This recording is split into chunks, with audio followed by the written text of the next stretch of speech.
आज मानिसले अथवा तपाईँ हामीले के खोजिरहेका छौँ?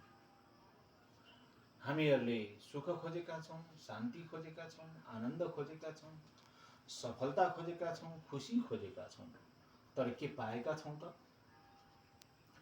अब अहिले सुख छैन, अहिले शान्ति छैन, अहिले आनन्द छैन, अहिले खुसी छैन, अहिले सफलता छैन भने कहिले छ त?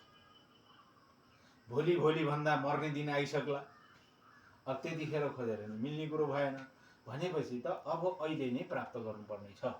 जे जस्तो अवस्था छ आफूले जो सकेको कर्म गर्दै जाँदाखेरि त्यहाँ सुख पनि, शान्ति पनि, आनन्द पनि, खुसी पनि, सफलता पनि प्राप्त हुन सक्छ। र आजभोलि जो कोही पनि भएन, छैन जस्तो गुनासो गुनासाका पोकाहरू बोकेर हिँडिराखेका छ। अब त्यो पोकाहरू यति धेरै भइसक्यो कि भारी भइसक्यो, त्यो भारी बिसाउने ठाउँ पनि छैन, चौतारो फेला परेकै छैन मान्छेको लागि। अब त्यो चौतारो भनेको ध्यान हो।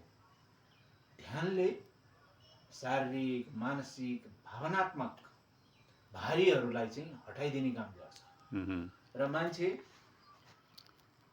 तत्क्षण नै सुख, शान्ति, आनन्द, सफलता, खुसी प्राप्त गरेको महसुस गर्न सक्छ। यो कुरा अभ्यासमा भर पर्छ। Practice makes a man perfect.